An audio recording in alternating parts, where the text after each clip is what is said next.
The truth is being revealed about the state of the electric vehicle or the EV market. And I've got proof right here from Business Insider that I want to share with you. Welcome back to the channel. Welcome back to another video. You're watching Cars with Kev. Please smash that like button and subscribe for more of the latest on the automotive and car industry. Cars, trucks, motorcycles, pretty much anything with a motor or an engine. I guess I should clarify that and be more specific here. But I'm excited to share this news with you, as it says that with signs of growing inventory and slowing sales, auto industry executives admitted this week that their ambitious electric vehicle plans are in jeopardy, at least in the near term. Now, I do need to be somewhat careful about how I choose to speak about the future of EV and vehicles on this particular channel, because I know that the viewers of this channel and this content may have different opinions about EVs. And it isn't all negative. It isn't all bad. I mean, obviously, we can't be upset about EV at all because it allowed us to have vehicles such as the McLaren P1 or a Porsche 918 or now the Lamborghini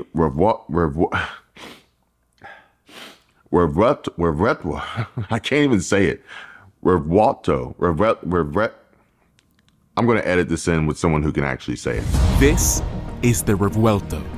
But the simple fact of the matter is that here in the US, the transformation, the shift over to EV, it's challenging. And I think EV has a place, and it should be to support and supplement.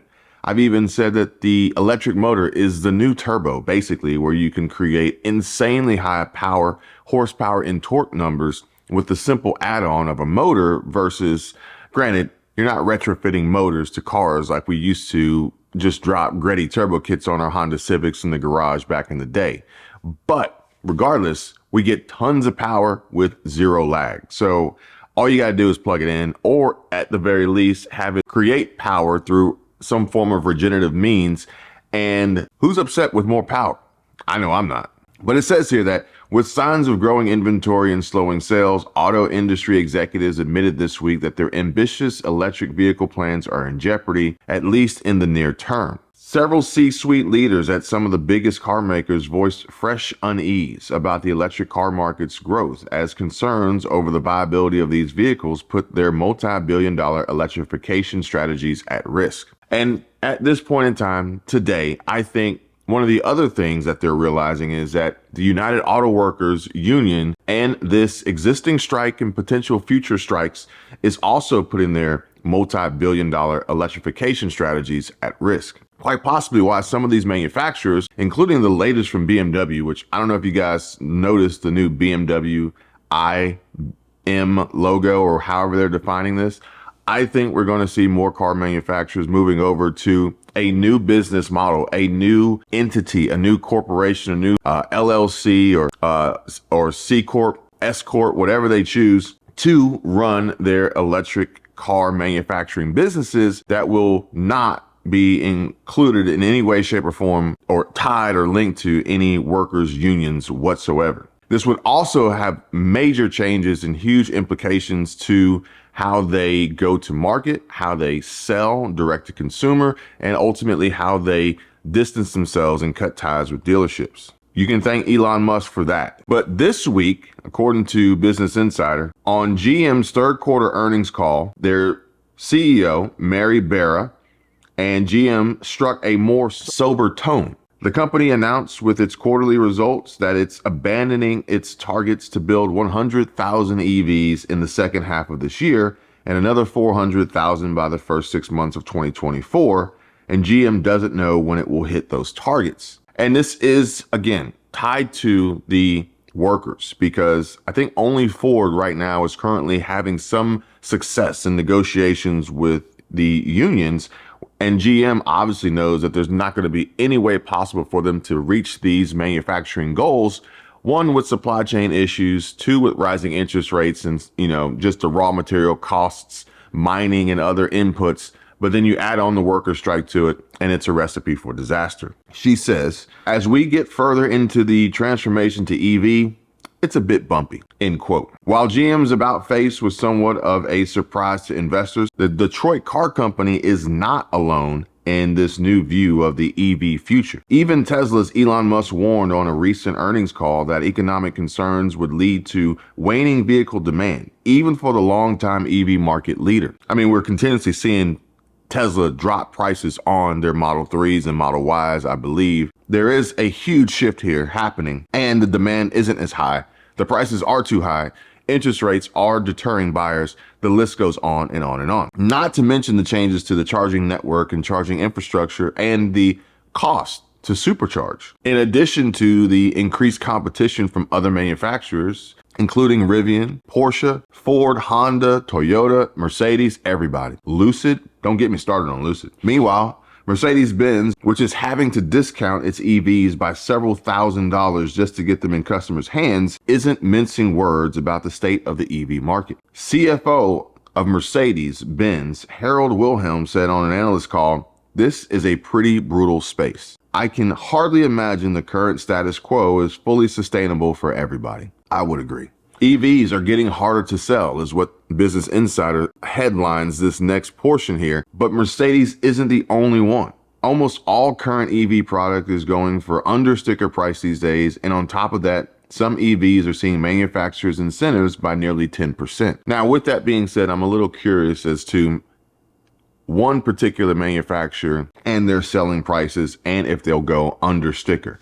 Actually, two, really. We'll go with GM, one, with the Corvette E-Ray, and then secondly, we'll go with Stellantis or Dodge and this new electric Challenger.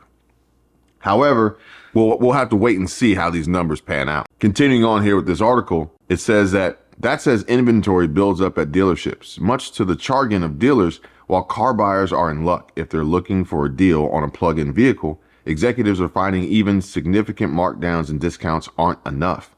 These cars are taking dealers longer to sell compared with their gas counterparts as the next wave of buyers focus on cost, infrastructure challenges, and lifestyle barriers to adopting. Those barriers prevent me from even considering a full EV, as Porsche would top the list for me, and I think a Taycan is a beautiful car. But the limited range and limited charging capability for me would be the biggest downfall besides the price, which ultimately, it's a no for me, dog. No EV for me unless I can get 500-mile range, period. And that's just the start. It's got to look cool. It's got to be fast. It's got to have every box checked in addition to at least 500-mile range. Continuing on here, just a few months after dealers started coming forward to warn of slowing EV demand, manufacturers appeared to be catching up to that reality. Ford was the first to fold after dealers started turning away Mach-E allocations. In July, the company extended its self-imposed deadline to hit annual electric vehicle production of 600,000 by a year and abandoned a 2026 target to build 2 million EVs. And with that being said, it reminds me, I need to get my money back on my Ford Lightning deposit. Ford, I want my $100 back. I didn't get my truck, and I actually don't really want one anymore. So either way, in scrapping plans with GM to co-develop sub $30,000 EVs, Honda CEO Toshihiro Mibe said the shifting EV environment was difficult to gauge. I think that's putting it lightly. After studying this for years, we decided that this would be difficult as a business, so at the moment, we are ending development of an affordable EV. Yeah, interestingly enough, affordable and EV don't necessarily really go together, but I don't think that affordable and pretty much anything for that matter these days really go together. Everything is expensive. For some, this pullback is no surprise. People are finally seeing reality, is what the Toyota Motor chairman Akio Toyoda said at the Japan Mobility Show, and Toyota has long been skeptical of his peers' pure electric blueprints. Likewise, what do you guys think about EV? What do you think about the current state of EV, the future of EV? Yeah, I mean, I think that they have their place, but we're also going to start to see an increase in competition, which is going to drive down pricing, while we're also going to see further obstacles that will hinder the ability to expand and build upon this by limiting the infrastructure, which ultimately is going to drive down the demand for new EVs. Because what good is a car that you can't drive? Essentially, if you can't charge it. For instance, How many people would be willing to buy gasoline vehicles if we no longer had gasoline, or diesel trucks if we no longer had diesel? Which, interestingly enough, we need tons of petroleum-based fuels to produce, transport, deliver, and even charge these EVs. So what's the real driving force behind this? Either way, thank you guys for watching. I'd love to know what you guys think about the situation. Drop your comments down below. And until next time, I will see you guys real soon.